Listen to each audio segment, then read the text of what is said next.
All right, so this video is going to be a continuation on our unit of working with rational expressions. And so this video is on adding and subtracting rational expressions.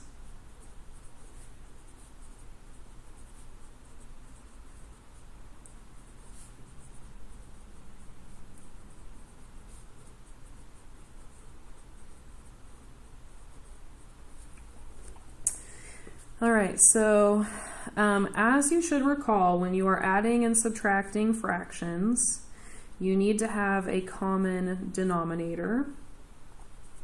And you'll realize that as I go through this video, I'm going to do a lot of subtraction problems specifically because often students have issues with distributing their negative sign. And so I'll practice those. I think the addition problems are a little bit easier, to be honest.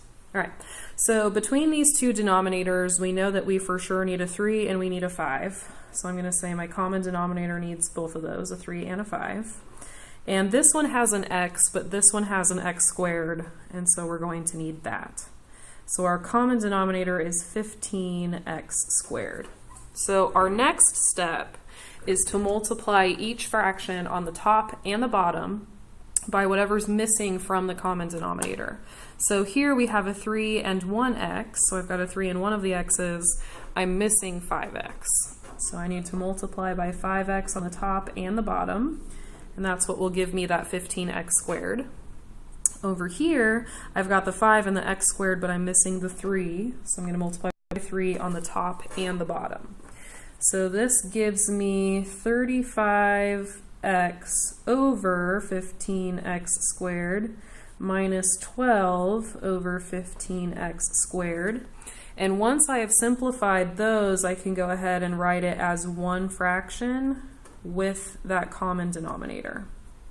35x minus 12. And at this point, this becomes like a normal multiplication division problem where we're just going to factor and cancel. So if I could see that there was some sort of GCF on the top that I could take out, I would. This is divisible by 3, but this isn't. So this is actually our final answer. There's nothing we can do with that one. All right. So for the next example, we're going to try one that gets a little bit more complicated. A lot more complicated. So this one is x plus 2 over x minus 6. And again, we're doing a subtraction problem. X squared plus 5x plus 14 divided by x squared minus 4x minus 21. And I do not care. Oh, I wrote half of one problem and half of another problem. Sorry, I wrote the wrong denominator. That's for the next example. X squared minus 2x minus 24. Okay, now I don't care so much about the top, I only care about the bottom, so I'm not going to factor this even though I feel tempted. I'm just going to factor this one right here because I want to see what my common denominator should be. So I'm multiplying to negative 24 and adding to negative 2, and so that's going to be negative 6 and positive 4. And so I'm not going to think of this being the denominator anymore. Okay, so that means my common denominator is x minus 6 and x plus 4. So if I look at the second fraction, it actually has both pieces already of that common denominator. The first fraction needs an x plus 4. All right, so, and if, hopefully you guys are okay with this, instead of writing it out as two fractions and then writing it as one, I'm going to kind of skip that first step a little bit.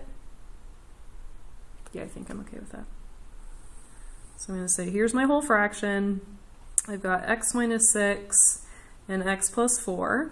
So I'm going to have my first fraction minus my second fraction. Okay? And for my first fraction, I have x times x is x squared. And then I have plus 4x plus 2x plus 8. And then I'm subtracting off this other part here. All right, and this is what I was talking about when subtraction problems are a little bit more difficult, because you have to do this minus each of these terms. If you don't subtract each of them, you're going to make a mistake and get the wrong answer. Okay? So I'm going to go ahead and write down what I have. I've got x squared plus 6x plus 8, and then I have minus x squared minus 5x minus 14. I am leaving the bottom in factored form because I want to see if it's going to cancel eventually. Okay, so x squared and negative x squared cancel. 6x minus 5x is just x. Positive 8 and negative 14 makes negative 6. And when I look at this, I can see that x minus 6 divided by x minus 6, that those cancel out to make 1, so it's going to leave a 1 behind. And my simplified answer is 1 over x plus 4.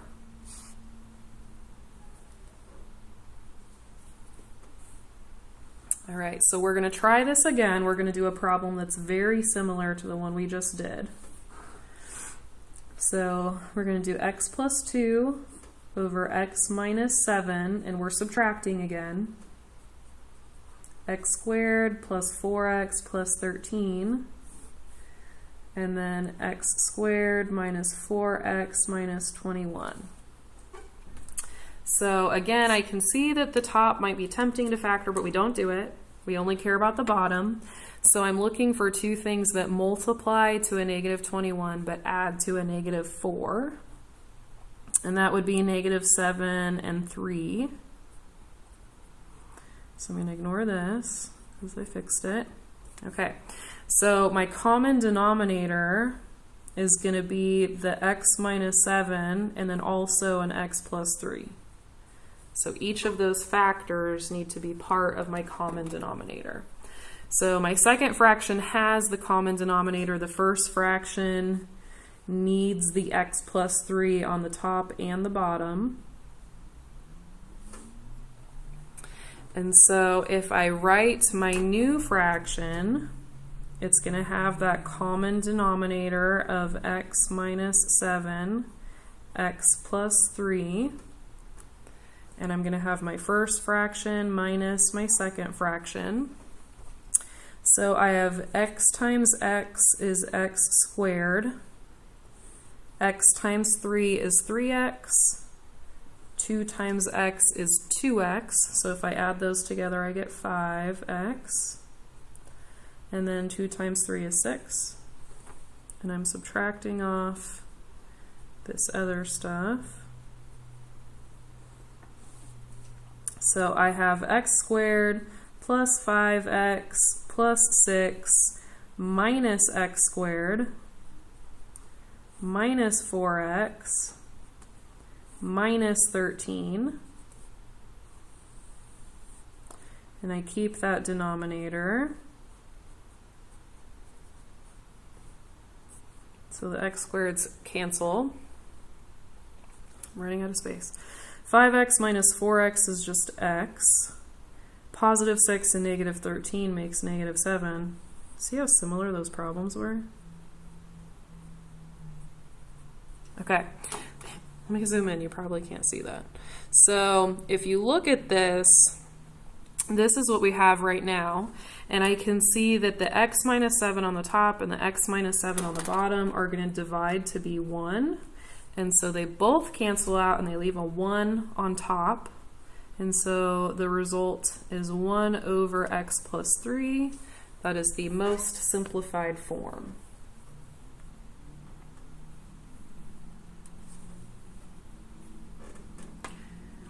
Okay, we're going to do another example.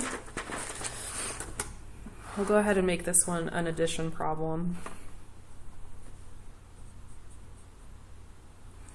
So x minus 4 over x squared plus 3x plus 2, and we're going to add that to x plus 3 over x squared minus 4. So again, for both of these, we want to factor the bottom so we can see what our common denominator should be. So here I'm going to multiply to 2 but add to 3. And that's going to be x plus 2, x plus 1. And here I'm going to multiply to x squared minus 4 with my factors. So this is difference of squares. That means I have 2 sets of parentheses, one with a plus, one with a minus. So I have x plus 2 and x minus 2. And so my common denominator definitely needs that x plus 2. It's got them in both. And then this one is an x plus 1, and that one is an x minus 2. Okay, so the first fraction has the x plus 2 and the x plus 1, but it needs the x minus 2. The second fraction has the x minus 2 and the x plus 2, but it needs the x plus 1.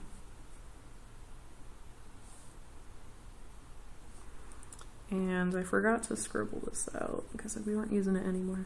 Okay. All right, so I'm going to go ahead and write this. I have one fraction with my big common denominator in that factored form. I'm going to leave it there in case anything cancels at the end. And then I'm going to have one fraction plus the other fraction. So I have x squared minus 2x minus 4x plus 8.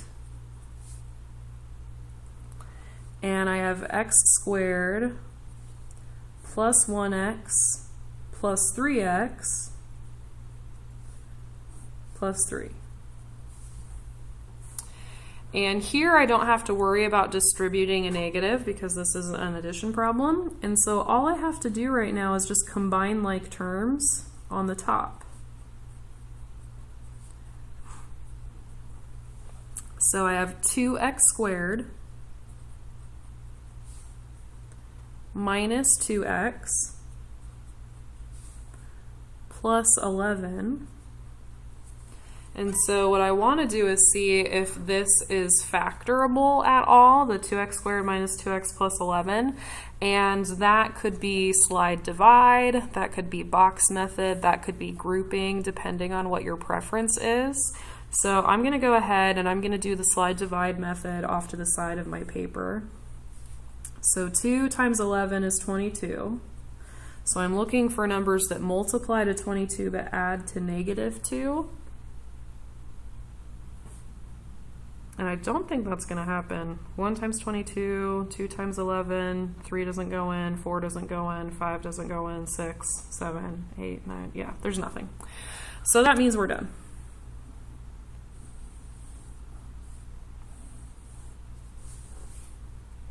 Whew, wasn't that lucky?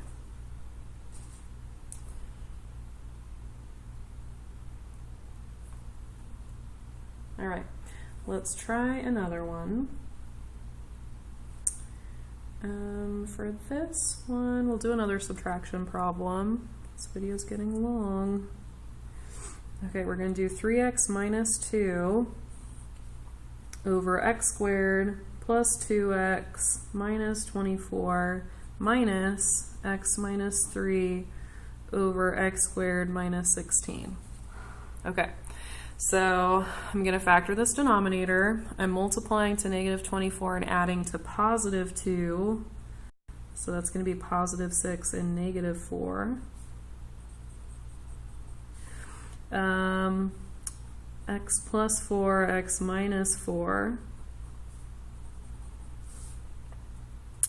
So our common denominator needs to have an x plus 6 because of the fraction on the left. It needs an x minus 4 because both fractions have that, and then it needs an x plus 4 because of the fraction on the right. So we have an x plus 6 and an x minus 4. We need the x plus 4. We have the x plus 4 and the x minus 4, so we need the x plus 6.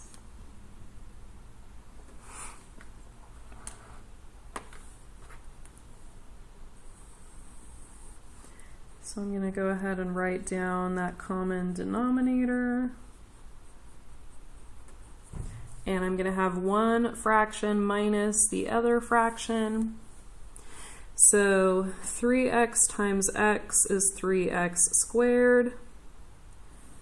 That's a positive 12x minus 2x. And then minus 8. And over here I've got x squared. That's a positive 6x minus 3x. Minus 18. Okay, so I've got 3x squared plus 10x minus 8, and then I have minus x squared minus 3x plus 18.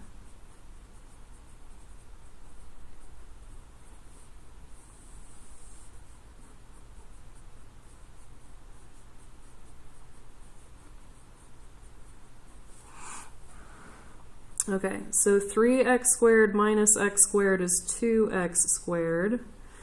10x minus 3x is 7x. Negative 8 and positive 18 is positive 10.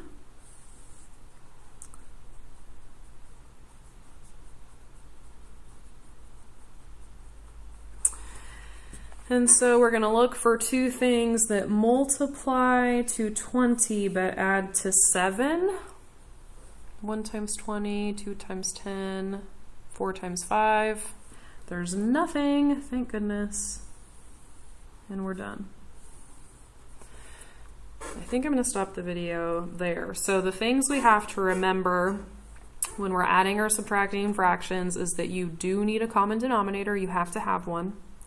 And that typically the process of finding the common denominator is to factor the denominators and then make sure you have each of those pieces. You also might write a note to yourself to remember that if it is a subtraction problem, you have to distribute that negative. It is very common for students to miss that part. Okay, so those are all important things to keep in mind when we practice that in class tomorrow.